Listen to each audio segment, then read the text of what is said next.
Next important topic is variance of the residual. Variance of residual. This is again very important topic. Okay, ये बहुत important topic है variance of the residual. You can consider means generalized question भी आ सकता है that you are considering the plane of regression of x1 on x2 x3 x4 up to xn. ठीक है, हमने अभी तक जो किया है कि x1 का x2 के ऊपर x3 के ऊपर x4 के ऊपर जनरलाइज केस में कितने भी हो सकते हैं, n में भी 10 में भी 20 में भी 30. ठीक है, तो आप कंसीडर कर सकते हो plane of regression of x1 on 2 भी कर सकते हो, 3 भी कर सकते हो, 4 भी कर सकते हो, राइट. तो अभी जो हम ये जो मैंने प्लेन ऑफ रिग्रेशन का आपको बताया है, ठीक है, इसमें हमने n वेरिएबल्स लिए हैं, but it will be difficult to understand because आप 10 भी ले सकते हो, जनरलाइज भी कर सकते हो. So let's consider first the plane of regression of x1 on x2 and x3. ठीक है, x1 का x2 और x3 पे हम कर लेते हैं. आप उसको जर्नलाइज 4 पे भी कर लो, 5 पे भी कर लो, n पे भी कर लो. ठीक है, बुक में n तक है, तो मैं अगर आपको 3 का करा रही हूँ तो बुक से आप n तक का कर सकते हो. ठीक है, जर्नलाइज केस में तो आपको ये पता ही है कि अगर मैं 2 का ले रही हूँ तो हमारे, मैं देखो मैं एक में डिफरेंस बताती हूँ. अगर मैं 2 का ले रही हूँ तो मेरे पास जो प्लेन ऑफ रिग्रेशन आएगा x1 and x2 and x3, तो वो मेरे पास क्या आएगा, 1 का ले रही हूँ ना मैं, 1 का किसके ऊपर ले रही हूँ, 2 के ऊपर और 3 के ऊपर. तो एक बार 2 के ऊपर x2 वेरिएबल आएगा और एक बार 3 के ऊपर, यानी कि b13.2 x3. ये बनेगा मेरा प्लेन ऑफ रिग्रेशन अगर मैं 2 वेरिएबल्स का ले रही हूँ. ठीक है, तो मेरा प्लेन ऑफ रिग्रेशन ये आ गया. अंडरस्टैंड. सिमिलरली अगर मैं अभी आपको कह रही हूँ कि आप अगर n वेरिएबल तक का ले सकते हो, तो मैं डिफरेंस बता रही हूँ थोड़ा थोड़ा, इसी स्टेप्स पे आप चलते जाओगे. मैं 3 का आपको बेटर अंडरस्टैंडिंग के लिए बताऊंगी, आप उसको 4 के लिए, 5 के लिए, n के लिए बुक से प्रैक्टिस के लिए कर सकते हो. ठीक है, so x1 is equal to be 1 का मैंने n के ऊपर कहा है ना, तो 1 2.3 4 अप टू n. क्योंकि ये 2 मैंने इसलिए लिया क्योंकि मैं यहाँ पे 2 का ले रही हूँ. ठीक है, प्लस b1 का 3 पे, 1 का 2 पे और x2 लिया, 1 का 3 पे. ठीक है, और मैं साथ में बाकी के वेरिएबल्स जो आप कहेंगे वो सेकेंडरी सब्सक्रिप्ट हो जाएगा, 2 4 up to n x3.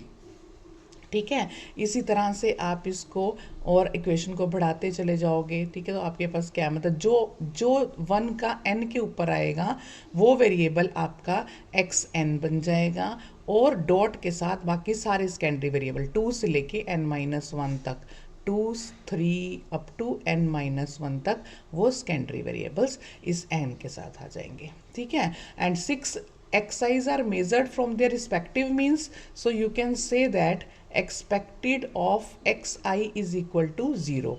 that means I is equal to 1 2 up to n. ये आप कह सकते हो, यानी कि हम ये कह रहे हैं कि अगर मैं x की आगे उसका भी ले रही हूँ तो उसकी एक्सपेक्टेड भी मेरी जो होगी वो 0 होगी. आपको समझ आ गई. ये मैंने स्टेप्स 2 इसलिए बताए हैं ताकि अभी तो मैं आपको वेरिएंस ऑफ रेजिड्यूल्स x1 का मींस वेरिएंस ऑफ रेजिड्यूल्स जो आपको बता रही हूँ, this is of x1 on x2 and x3.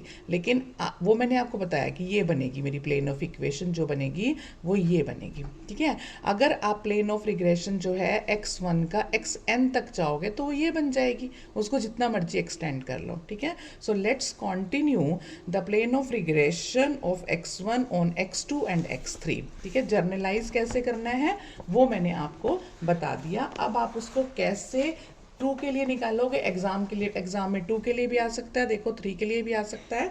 और since all the exercise are measured from the respective means, अब मैं उसी को कंटिन्यू कर रही हूँ, अपने उसी टॉपिक को आगे कंटिन्यू कर रही हूँ कि अगर मैं सिर्फ 3 के लिए कर रही हूँ तो since all the respective exercise are measured from the respective means, तो we are having expected value of, हमारे पास क्या है, आप इसकी एक्सपेक्टेड वैल्यू क्या निकालेंगे, expected of x1 is equal to expected of x2 is equal to expected of x3 is equal to 0।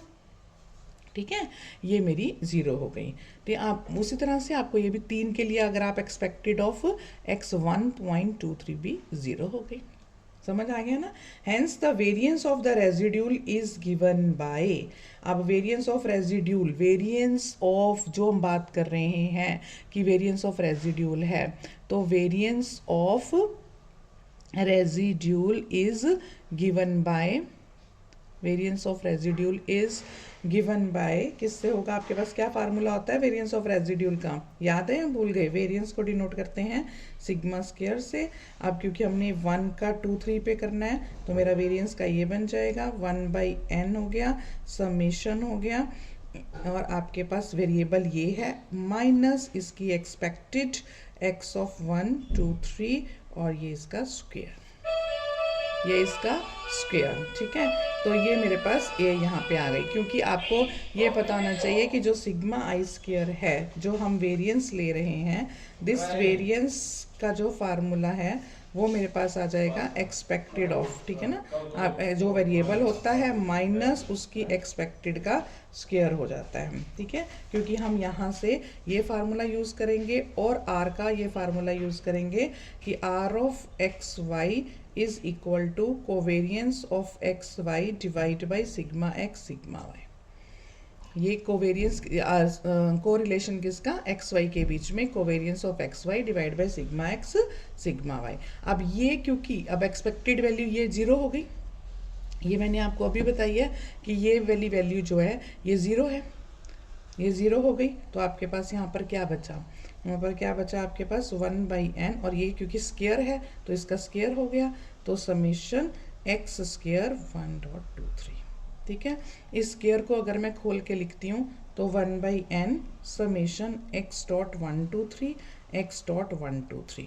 ठीक है, अब आपको हम जो प्रॉपर्टी कराई थी, तो प्रॉपर्टी में मैंने आपको बताया था कि अगर हमारे पास पहले का मतलब एक प्रॉपर्टी है हमारे पास, जिस प्रॉपर्टी में हमने रेजिड्यूल्स की प्रॉपर्टी की थी, तो उस प्रॉपर्टी को अगर मैं यूज़ करती हूँ तो ये मेरा 1.23 इज इक्वल टू 1 होगा। अगर उसका वो उसमें नहीं होता, सब्सक्रिप्ट में प्रॉपर्टी की थी ना हमने, उस प्रॉपर्टी को मैं यूज़ करती हूँ यहाँ पे, so this will be equal to this, ये इसका 1 का हो गया। ठीक है, अब इसकी वैल्यू मैं यहाँ पे रख लेती हूँ, जो मेरे पास x123 की रेजिड्यूल की वैल्यू है, अगर मैं उसकी वैल्यू को रखती हूँ तो मेरे पास आ जाएगा 1/n समेशन x1, और इसकी वैल्यू रखोगे तो आप कहते हैं 1 माइनस, शुरू से आपने इस कंसेप्ट को जरूर समझना है, तभी आपको इनकी वैल्यूज़ का पता चलेगा। ठीक है, माइनस दिस।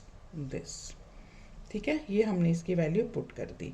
अब क्योंकि हमें ये भी पता है कि वेरिएंस की जो वैल्यू है, जो सिग्मा स्क्वायर 1.23 की वैल्यू है हमारे पास, जो अभी हमने निकाली है, अगर मैं इसको इसकी फॉर्म में अब इसको कर रही हूँ ना, इसके साथ इसकी वैल्यू को पुट कर रही हूँ, तो ये किसके इक्वल आ जाएगी मेरे पास, ये वैल्यू बनेगी sigma 1 square minus B12.3 R12, ये हमने निकाला हुआ है, आपको पता है सिग्मा 1 सिग्मा 2 माइनस, जब तक आप पुराना बेसिक जो पिछले लेक्चर्स हैं उनको नहीं करोगे तो ये लगेगा ये वैल्यू कहाँ से आई, ये वैल्यू कहाँ से आई, ये वैल्यूज़ आपने वही जो मैं कर रही हूँ उसी से आपने निकालनी है। I will not repeat this. Okay, so this will be equal to आपके पास B1.23 R12, ठीक है, sigma 1 sigma 2 plus B13.2 R13 sigma 1 sigma 3,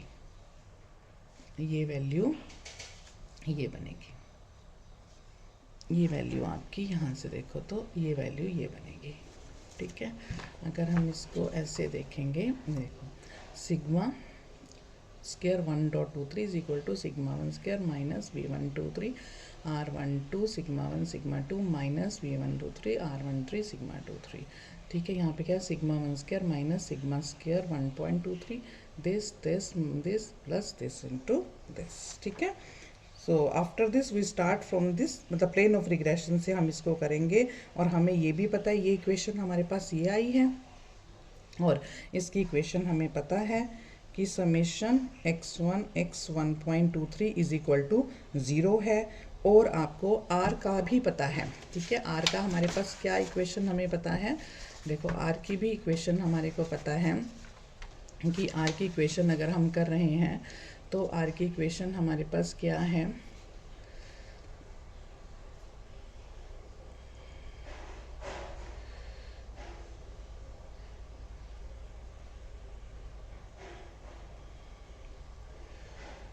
are की इक्वेशन देखो हमारे पास क्या बनेगी, this r i j is equal to covariance of x i x j sigma i sigma j, ठीक है। So this is equal to x i x j n into sigma i sigma j, ठीक है। अब हमारे पास इस article से जो हमने अभी ऊपर देखा उसकी इक्वेशंस हमने निकाल ली हैं। कौन सी इक्वेशंस हमने निकाल ली हैं, 1 2 sigma 1 sigma 2 B12.3 sigma 2 square plus B13.2 R23 sigma 2 sigma 3, ठीक है। और हमारे पास क्या है, R13 sigma 1 sigma 3 B12.3 R32 sigma 3 sigma 2 plus B13.2 sigma 3 square, sigma 3 का स्क्वायर, ठीक है। सो एलिमिनेटिंग दिस B, जो B को हमने ये एलिमिनेट कर देना है यूजिंग वो जो मैट्रिक्स के फार्मूले हैं, eliminating B in this equation जो आपने अभी ऊपर निकाली है वो इक्वेशन और इस इक्वेशन से। तो हमारे पास अगर हम एलिमिनेट करते हैं तो हम वो मैट्रिक्स का फार्मूला लगा के इसे एलिमिनेट करते हैं, तो मेरे पास ये sigma 1 square minus sigma square 1.23 R12 sigma 1 sigma 2 R13 sigma 1 sigma 3 R12 sigma 1 sigma 2 R13 sigma 1 sigma 3 sigma 2 square R32 sigma 3 sigma 2 R23 sigma 2 sigma 3 और सिग्मा 3 स्क्वायर, ठीक है। ये आपके पास 0 हो जाता है। सो डिवाइड कर दोगे, dividing 1 and 2 row by sigma 1 sigma 2 sigma 3 and column तीनों रोज को सिग्मा 1 सिग्मा 2 3 से और तीनों कॉलम को सिग्मा 1 सिग्मा 2 3 से डिवाइड कर दो। आपके पास जो बचेगी मैट्रिक्स उसको आप इसे नोट करो, उसको इक्वेट टू 0 करो, तो आपके पास आप देखोगे कि sigma square 1.23 is equal to sigma 1 square W1 W1। इस फॉर्म में आपने इसको लेके आना है, ठीक है। सो यहाँ तक आपने इसका 3 वेरिएबल्स का किया। कफिशिएंट ऑफ मीन्स हमने वेरिएंस ऑफ रेजिड्यूल्स लिया, तो वेरिएंस ऑफ रेजिड्यूल्स को हमने x1 का x2 और x3 पे निकाला है, ठीक है। इसकी एलिमिनेशन हमने करनी है, एलिमिनेट किया है हमने यहाँ से, किसको एलिमिनेट किया है, B को, B कफिशिएंट को हमने एलिमिनेट करना है R12 वाले में से और इसमें से, ठीक है। इसको डिवाइड करके R1 R2 R3 means first row second row third row को डिवाइड करना है सिग्मा 1 सिग्मा 2 सिग्मा 3 से, और कॉलम को डिवाइड करना है C1 C2 C3 को, और फिर आपके पास जो आएगा वो हमारे पास यहाँ पे ये निकल आएगा, ठीक है। So this is about the variance of residuals. Complete this article for the 3 variables, similarly for the 4, and then you can take from book from the up to n variables. If you will face any difficulty, we will discuss it.